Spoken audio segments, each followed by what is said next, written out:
같이 한꺼번에 부를 수 있는 복수 선율로도 저희가 할 수가 있습니다. 참 그 음악을 들으면서 제가 음악가이기 때문에 갖는 그런 그 의미의 감동은 두 가지 다른 멜로디가 저렇게 어쩌면 아름답게 조화를 이루면서 진행이 될 수 있을까에 대한 감동이에요. 네. 우리가 같은 생각을 가질 수 있으면 너무나 좋겠지만 그렇지 않아도 우리는 틀린 것이 아니라고 하는 것, 네, 얼마든지 조화를 가지고 같이 나아갈 수 있다고 하는 것을 표현하는 것 같습니다. 오늘 여러분께 말씀을 전하게 되어서 너무나 감사하고 초청하여 주셔서 감사드립니다. 특별히 우리 은퇴 여교육자를 위한 베다니 집 헌신 예배를 위하여서 여성교회가 연합하여서 예배를 드립니다. 양신 목사님께서 목회하시는 이 제일교회의 아름다운 소문이 멀리 미국에도 전하여지고 있습니다. 감사드립니다. 오늘 본문에는 사도행전 8장 26절 40절 매우 흥미롭고 또한 정말 이런 일도 있을 수 있구나 성경에서. 네. 우리가 보통 세례를 받는다 하게 되면 학습을 받으면서 공부하면서 준비하면서 세례를 받는데 여기에서는 그런 거 아무것도 없이 성령이 임하사 빌립이 이 에티오피아 내시와 대화를 하면서 그 중에 내시가 받는 감동으로 인하여서 세례를 받는 현장을 보게 됩니다. 복음은 이미 오순절 다락방을 통하여서 선포되었고 엄청난 파급력으로 그 소문이 퍼지기 시작합니다. 온 유다와 사마리아와 땅끝까지 이르러 많은 사람들이 몰려들기 시작합니다. 여러분, 오늘의 본문은 구별된 하나님의 백성과 할례 받지 못한 세상의 백성들 간의 다리의 역할을 보여주고 있습니다. 복음은 유대인에게만 속한 것이 아니라 그 멀리 퍼져 있다고 하는 것, 그리고 그 멀리에서 온 사람들에게도 하나님의 은혜는 무궁무진하게 흘러내리고 있다고 하는 것을 보여줍니다. 유대인이 아닌 사람들, 아직 복음을 접하지 못한 사람들의 이야기입니다. 바로 이방인의 이야기입니다. 그리고 성령의 인도하심으로 새로운 선교적 사명에 순종하는 제자 빌립의 이야기입니다. 에티오피아 내시는 이집트 바로 그 밑에 있는 지금의 수단 지역의 여왕을 모시는 환관입니다. 고대 서양 문헌을 보게 되면 문명의 끝자락에 위치한 땅끝 나라로 묘사되기도 합니다. 그리고 살색이 검은 흑인들로서 로마인들과 히랍인들은 이들을 신기하게 여기기도 한다고 합니다. 그 말은 차별하기도 한다고 하는 말도 되겠죠. 네. 제가 미국에 40년 전에 이민을 갔습니다. 저희 부모님 따라서 아무것도 모르고 갔죠.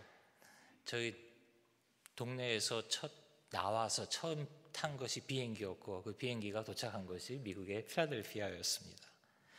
40년을 돌아볼 때에 제가 기억에 남는 거, 계속 반복되는 거 하나는 바로 인종차별입니다. 피부색이 다르고 언어가 다르고 문화가 다른 곳에서 살아야 한다고 하는 것은 엄청난 스트레스와 압박으로 다가옵니다. 백인 사회, 그 주류 사회에 낄 수 없는 이방인의 민족 흑인들의 모습을 또한 옆에서 바라봅니다. 저 또한 노란색 황인종으로서 그들과 별 다를 것이 없다는 것을 매번 확인합니다. 본문에 나와 있는 이 에티오피아 내시는 그러한 인종차별과 함께 또한 남자의 기능을 상실한, 다시 말하여서 유대인들이 그렇게 중요하게 여기는 유대인이 되는 첫 번째 요구사항인 할례를 받지 못하는 사람입니다. 그는 유대인이 되고 싶어도 신체적으로 될 수가 없어요. 왜? 바로 불가능한 자기의 신체적 조건을 갖고 있습니다. 할례를 받을 수가 없습니다. 반면에 그는 매우 중요한 위치에 있습니다. 재정적으로 그리고 정치적으로 영향력 있는 인물로 묘사됩니다. 그는 배울 만큼 다 배운 사람이에요. 어느 나라의 모든 재정을 담당하는 고위 관리에 속해 있습니다. 엄청난 영향력을 행사할 수 있는 사람입니다. 그런 그가 굉장히 중요하게 여기고 배우고 싶어하고 알고 싶어하는 그 유대 민족의 법을 따라서 예루살렘에 왔지만 예루살렘의 법은 그를 받아주지 않습니다. 이런 그가 예루살렘에 하나님을 예배하러 왔습니다. 우리와 같이 이 자리에 예배하러 온 우리들의 심정을 한번 돌아봅니다. 안타까운 또한 그 열정을 가지고 예배하러 온 이 환관의 모습을 우리는 본문에서 보면서 이사야서 53장을 놓고 토론을 빌립과 합니다. 고난을 당하시는 어린 양 예수님에 대한 예언의 본문입니다. 이해하지 못하겠기에 도움을 요청합니다. 누가 좀 저 좀 가르쳐 주십시오. 누군가 그를 가르쳐야만 했습니다. 그리고 그는 세례받기를 희망합니다. 마차를 세웁니다. 그리고 물에 몸을 담그고 성령의 임재를 체험합니다. 오늘 여러분께 세례에 대해서 말씀을 전하고자 합니다. 이 환관은 할례를 받지 못하였어요. 할례를 받을 수가 없어요. 그러나 세례는 할례를 대신하여서 예수님께서 우리에게 제정하여 주신 성례전입니다. 우리에게 굉장히 성만찬과 함께 제일 중요한 우리 그리스도인으로서의 practice, 실천 사항입니다. 오늘 세례를 전하기에 앞서서 여러분의 세례를 한번 기억하여 보십시오. 여러분 중에는 유아 세례를 받으신 분들도 계실 테고 또 성인 세례 또한 학생 때 또 학습으로 교회에 입교하신 분들도 계실 겁니다. 여러분들은 언제 세례를 받으셨습니까? 제가 저 밑으로 내려가서 물을 붓겠습니다. 물소리를 들으시면서 여러분의 세례를 기억하여 보시기 바랍니다.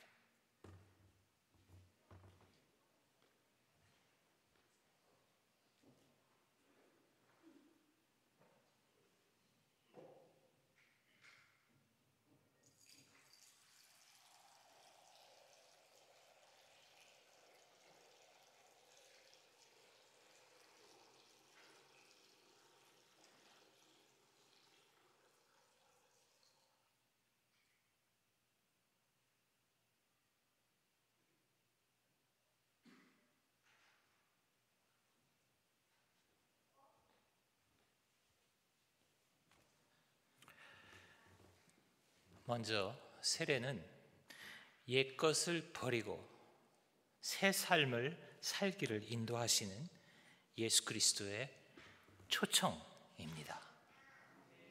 죽음과 죄를 이기고 부활의 생명을 가져다 주시는 하나님을 향한 우리의 고백입니다. 몸과 마음과 영혼이 온전히 되기를 바라는 성령의 임재입니다. 네. 감사합니다. 여러분들의 아멘 소리가 굉장히 우렁차시네요.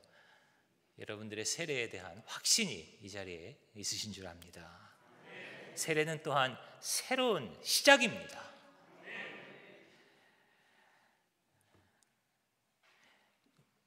우리 말과 영어가 딱 들어맞는 또 비슷한 수거로 표현되는 경우가 가끔 있어요. 많지 않습니다. 그런데 바로 여러분 잘 아시는 귀 빠진 날 아시죠? 네, 태어난 날, 귀 빠진 날. 영어로는 비슷하게 wet behind the ears라고 합니다. 그러니까 이 귀 뒤가 촉촉하게 적신 날, 귀가 적셔진 날, 그렇죠? 네. 어떻게 비슷하게 맞아 들어갑니까? 네. 참 우리 인간의 모습들은 비슷한 것 같아요. 태어남을 우리는 귀 빠진 날이라고 표현하는가 하면 서양 사람들은 귀 뒤가 촉촉히 젖은 날, 같이 생일날을 표현합니다. 새로운 시작을 표현합니다. 우리는 물을 통하여서 다시 한번 새로움을 강조하여 봅니다. 물은 창세기서부터 계시록까지 성경 전체에 빠짐없이 묘사되어 흐르고 있습니다. 창조의 모습에서부터 노아의 홍수, 홍해를 건너고 바로의 군대를 물리치고 제자들의 발을 씻기시며 생수의 강으로 물은 하나님의 선물임을 볼 수 있습니다. 이런 물이 힘의 균형이 깨진 곳에서는 누군가의 소유물이 되고 또 그 물을 소유하기 위하여 우물을 파고 또한 그 우물을 가운데 놓고 서로 전쟁도 불사하는 모습을 성경에서 또한 우리는 볼 수 있습니다. 예수님을 따르던 자들은 처음부터 같이 예배를 드리던 공동체였습니다. 우리는 그리스도 안에서 하나가 되어야 하는 사명을 갖고 있으며 동시에 다양한 모습과 또한 문화 및 언어적 표현으로 기도합니다. 흐르는 물과 같이 성령의 사역은 다양한 사람들의 삶을 존중하고 빈부귀천, 남녀노소 가리지 않고 모두에게 임하십니다. 그런데 예루살렘을 비롯하여서 신약 사도행전을 보게 되면 세례를 놓고 누구에게 세례를 받았느냐 가지고 한창 싸우는 초대교회 교인들의 모습을 볼 수가 있습니다. 교회는, 여러분들이 예배하러 오신 이 교회는 여러분들만을 위한 교회가 아니라는 것입니다. 한국 교회만을 위한 하나님이 아니라 세계 교회가 모두 함께하는 곳이 바로 예수님의 몸인 교회인 줄 믿습니다. 바로 세례의 뜻입니다. 모두에게 열려진 하나님의 모습. 예수 그리스도의 교회는 성서에 대한 여러 가지 다른 해석을 갖고 모일 수밖에 없습니다. 어떻게 성경을 해석하느냐에 따라서 우리가 서로 다른 해석을 가지고 신앙을 가지고 신학을 가지고 교회에 나아옵니다. 우리는 모두 예수님을 구주로 고백하고 삼위일체 하나님만을 믿는 자임을 고백합니다. 동시에 본문의 내시와 같이 다른 말씀에 대한 다른 해석을 하며 고민하고 씨름한 자들입니다. 빌립과 감히 같이 누군가가 가르쳐줘야 합니다. 또한 배워야 합니다. 그 해석을 저희들이 존중할 줄 알아야 합니다. 해석이 다르다고 틀린 것이 아니라 더 큰 하나님 나라의 모습을 볼 줄 아는 눈이 열리기를 기도하는 곳입니다. 말씀이 육신이 되어서 우리에게 다가오신 예수님을 우리의 중심으로 받아들이며 하나님이 전하시는 말씀 앞에서 오늘도 겸손히 나아갑니다. 다가오는 하나님 나라의 모습을 그리며 다시 오실 예수님을 맞이할 준비를 합니다.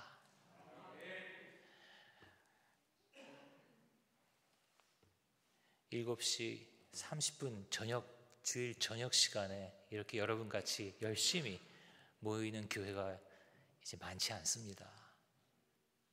여러분 정말 귀합니다. 말씀을 사모하고 기도하기에 게을리하지 않는 여러분들의 하나님의 큰 축복이 임하시기를 바랍니다. 그러하기에 우리는 모일 때마다 서로를 용서하고 두려움을 물리치고 사랑을 나누기에 힘씁니다. 교회의 지상 선교적 사명은 복음을 선포하고 정의와 평화를 실천하며 서로 사랑함에 있습니다. 이 막중하고도 위대한 사명은 혼자서 할 수 있는 일이 아니기에 서로 하나 되기를 추구합니다. 우리가 어떠한 하나의 거대한 조직을 만들고자 하는 거 아니잖아요. 오로지 이 귀중한 순례의 길을 같이 가자고 초청하는 것입니다. 다양한 모습의 사람들이 그리스도 안에서 하나님을 확인하고 그 은혜에 만족하는 것이 우리 예배의 핵심인 줄 믿습니다. 저에게 예배학을 가르쳐 주신 교수님이 계십니다. 여러분의 담임 목사님이신 양 목사님은 제가 예배학을 가르쳐 줬다고 이렇게 감사해 하시는데, 사실 저도 저의 스승이 있습니다. 이화여자대학의 초빙 교수로 한국을 방문하신 적이 있으셨는데요. 이분이 두루 신학대학원, 제가 박사과정에 있을 때 엘킨스 교수라는 분께서 한국을 방문하신 동안에 그분의 아버님이, 고령의 연세가 많으신 그 아버님이 또한 한국을 방문할 기회가 있었다고 저에게 전해주신 일화입니다. 그 아버님은 6.25 전쟁 당시 참전용사로서 미군으로 참전했는데 공병으로 다리 놓는 일을 하셨답니다. 아주 오랜만에 한국을 방문하여서 무엇을 하고 싶으신가 여쭤봤더니 그가 예전에 작업하였던 지역의 그 강들을 방문하고 싶다고 하시더랍니다. 그 새로 놓여진 다리들을 하나씩 확인하였답니다. 그 한강 철교 폭파하는 그 사건을 끄집어내시면서, 그래서 미군들이 와서 또 다리를 또 다시 놓는 작업들을 하였는데, 지금 서울에만 그 20여 개의 새로운 다리들이 놓여 있는 것을 보고 감탄하면서 마지막으로 한강과 임진강이 만나는 지점을 가시고 싶어 하셨답니다. 그곳에 도착하여 북쪽을 향하여 한참 동안 바라보시더니 옛날 이야기를 하십니다. 총알이 빗발치던 그 강을 건너던 이야기. 미국군, 한국군, 북한군, 중공군 구분 없이 총알이 그 오고 가는 그곳에서 죽음을 각오하고 그 강을 건너려고, 그리고 못 건너게 하려고 하는 전쟁의 비참한 모습을 기억하며 이야기하십니다. 그러더니 돌연 시간을 더 거슬러 올라가 그가 어릴 적의 이야기를 하십니다. 바로 강가에서 세례 받던 이야기입니다. 미국 남부에서 이분이 자라셨는데 강가에서 찬물에 물을 담그는 침례를 하였다고 합니다. 추운 겨울에 덜덜 떨면서 온몸을 물에 맡기는 침례, 춥기 때문에 회중들이 서로 어깨를 맞대고 서로 몸을 녹여가면서 받는 그러한 세례를 말합니다. 우리 같이 지금 실내에서 따뜻한 물에 적시는 그러한 세례가 아니라 온 전신을 물에 담그는, 흐르는 강가에 몸을 맡기는. 목사님은 회중들에게 설교를 하면서 이런 이야기를 또 하였답니다. 옛날에는 이곳에서 흐르는 물살이 너무 세어서 세례를 받던 교인이 세례 도중에 떠내려갔다고 합니다. 세례를 베푸던 짐내 목사님이 또 그렇게 떠내려가면 이렇게 얘기했대요. 주시는 이도 하나님이시오, 가져가시는 이도 하나님이십니다. 우리 하나님께 감사드립시다. 다음 분 들어오십시오. 참 그 이야기를 듣게 되니까 더 추워 죽겠는데 더 추워 몸이 얼어붙으면서 두려운 마음이 들었다고 하는 거예요. 내가 세례를 받다가 죽을 수도 있겠구나. 아무도 나한테 그런 소리를 안 해줬는데. 여러분, 세례 받다가 죽을 수 있다는 거 여러분 생각해 보신 적 있으세요? 솔직해서 좋습니다. 근데 세례의 가장 중요한 핵심적 의미는 예수 그리스도의 죽음과 부활입니다. 그리고 그 죽음에 우리가 동참하는 것입니다. 그래서 이분이 그때 처음으로 진짜 기도를 드렸다고 해요. 진짜 기도. 예수님, 아주 간절한 기도입니다. 저를 꼭 붙잡아 주세요. 강물에 떠내려서 가지 않게 저를 꼭 붙잡아 주세요. 제 손을 꼭 잡아 주세요. 이제 90을 내다보는 그 아버님께서 한국을 방문한 그 노장 6.25 전쟁 참전용사께서 이제는 그 앞에 놓인 강을 바라보며 또 강을 건너는 기도를 합니다. 인생의 강을 건널 준비를 합니다. 그러면서 세례를 기억하면서 다시 한번 옛적의 기도를 드립니다. 예수님, 저를 꼭 붙잡아 주십시오. 이 요단강 건넙니다. 그러나 이번에는 혼자서 그 강을 건넙니다. 죽음과 부활의 갈림길에서 생명의 물을 바라봅니다. 오로지 생명의 하나님만 바라봅니다. 여러분은 언제 이렇게 간절한 기도를 드리신 적이 있으십니까? 구원에 대한 절박함, 바로 여기에 대한 기도입니다.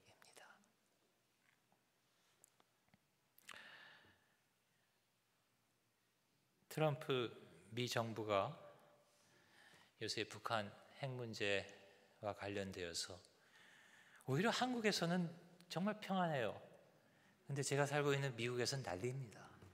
이거 뭐 꼭 전쟁 꼭 금방 터질 것 같이 정말 절박한 심정으로 오히려 미국 교인들이 한국 교인들을 위하여 기도하고 있습니다.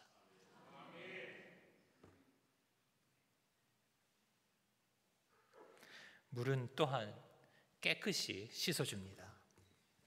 한국에 오면 공중목욕탕이 많아서 참 좋습니다. 물에 대한 친근감이 저절로 생겨집니다. 물로서 더러움을 씻고 새롭게 함은 정말 기분 좋은 일입니다. 그런데 더러운 몸만 씻는 것이 아니라 더러운 죄까지도 씻음을 표시합니다. 서울의 세검정은 여러분 아실 거예요. 전쟁터에서 돌아오는 군인들이 임금님이 계신 도성을 들어가기 전에 피로 더럽혀진 칼을 깨끗이 씻고 입성하는 것으로 잘 알려져 있습니다. 한국 역사에 또 이러한 일이 있습니다. 저희 가족들하고 엊그제 남한산성 영화를 보았는데요. 바로 그 이야기예요. 인조의 14년 병자호란 때에 몽고의 침략으로 인질로 끌려간 조선의 여인들이 많았습니다. 고향으로 다시 돌아오게 되었는데 그 더럽혀진 몸이라고 가족들이 받아주지 않는 일이 생겨났습니다. 상상이 가세요? 붙잡혀간 것고 나라가 위태해가지고 붙잡혀간 것도 서러운데 목숨을 겨우겨우 살려서 집에 왔더니 이제는 집안 식구들이 받아주지 않습니다. 정말 비참한, 이 전쟁 나면 정말 이렇게 비참한 모습이 저희는 되는 거예요. 그래서 정말 임금님이 명령을 합니다. 50만 명이나 되는 그 붙잡혀간 사람들이 다시 돌아오는 그때에 지정된 장소에서 몸을 씻으면 더 이상 과거를 묻지 않고 용서하리라. 체면 문화가 주도하는 그 조선 사회에서 누가 얼굴을 밝히는 일을 하겠습니까? 아무도 사실 뛰어들지 못하고 서로 눈치만 바라보는 그러한 모습 가운데에서 성 안에 있는 여인들이 나와서 돌아온 여인들과 함께 어울려 같이 목욕을 하였다고 하는 일화가 있습니다. 서로 어울려져서 용서와 화해가 이루어졌다고 합니다. 이것이 현재 우리가 잘 아는 홍제동이라고 하는 곳으로 이 넓은 홍자를 사용한 사랑의 공동체의 시발점이 된 것입니다. 정말 아름다운 이야기 아닙니까? 오늘 은퇴 여교육자를 생각하면서 저희들이 헌신 예배를 드립니다. 이분들의 수고와 노력이 이루 다 말할 수 없이 많을 줄 압니다. 그러나 그 중에서도 가장 큰 것은 본인의 아픔만이 아니라 다른 여성들의 아픔을 끌어안고 같이 섬기며 하나 되고자 하고 용서하고 화해시키고 하는 그러한 숨어진 이야기들, 여러분들이 생각하시면서 은혜 받으시기 바랍니다. 깨끗이 씻으면 더 이상 죄를 묻지 않겠노라 하신 그 임금님의 말씀과 같이 하나님은 우리에게 약속하십니다. 더 이상 너의 죄를 묻지 않겠노라. 세례를 베푸십니다. 하나님 나라의 모습은 유대인과 이방인의 차이와 경계선이 없이 그리스도를 상징하는 생명의 물을 통하여 하나됨을 표현합니다. 생명의 물은 여러분 아까 보셨죠? 위에서부터 아래로 흐릅니다. 항상 낮은 곳으로 낮은 곳으로 낮은 곳으로 내려갑니다. 성령의 불은 위로 올라갑니다. 그러나 성령의 물은 아래로 밑으로 내려갑니다. 겸손히 자기의 할 일을 하며 가장 낮은 곳을 찾아 내려갑니다. 깨끗한 물은 현대사회의 에코와 관련된 중요한 사항으로 환경을 보호하고 인류의 자본을 아끼는 대표적인 대상이 되어가고 있습니다.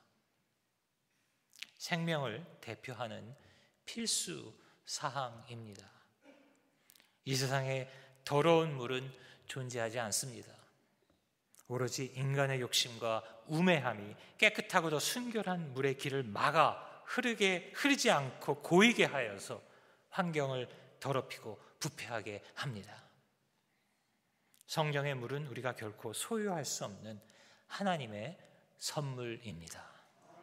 거저 주신 은혜의 선물처럼 물을 담을 수 있는 그릇을 저희는 준비해야 할 줄 믿습니다. 성령의 은혜는 풍성합니다. 오늘 이 시간 세례에 대한 재조명을 하여 봅니다. 세례를 통하여서 에디오피아 내시와 빌립의 만남을 바라봅니다. 다시 한번 물 근처로 내려가 봅니다.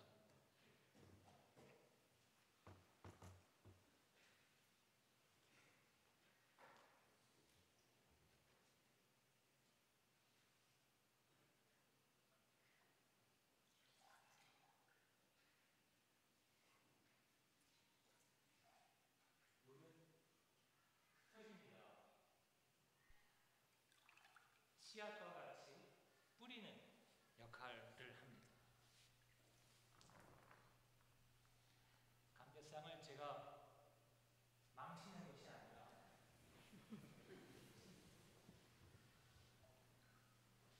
마릅니다. 우리 교회, 여러분 교회만이 아니에요. 저는 생각해 봅니다. 왜 대한민국에 있는 교회는 이 세례를 상징하는 그런 귀중한 세례반이 없을까? 정말 예수님께서 가르쳐 주신 이 귀한 세례를 상징하고 우리를 기억하게 하여 주는 그 세례반의 모습을 찾아볼 수 없는 것이 저는 정말 안타깝습니다. 세례를 할 때에도 이렇게 조금씩 가르는 것이 아니라 좀 많이 갖다 뿌렸으면 좋겠어요. 네.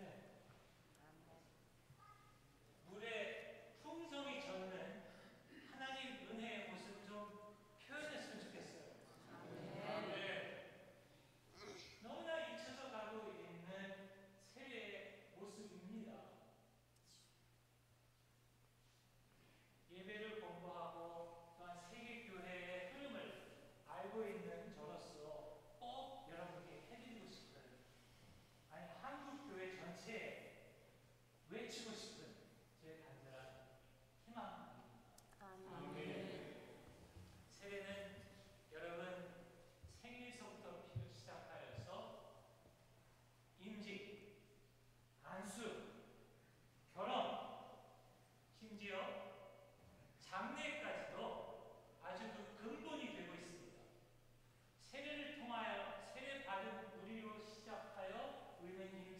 받는 것이고 세례받은 세례를 통하여서 우리는 감히 죽음까지도 두려워하지 않고 하나님께 나아간다고 하는 확언을 외치는 것입니다. 아멘. 삶의 중심에 세례가 있습니다.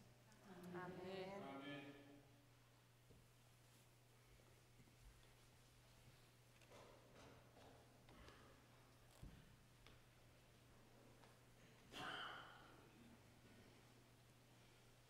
다 같이 기도하겠습니다. 풍성하신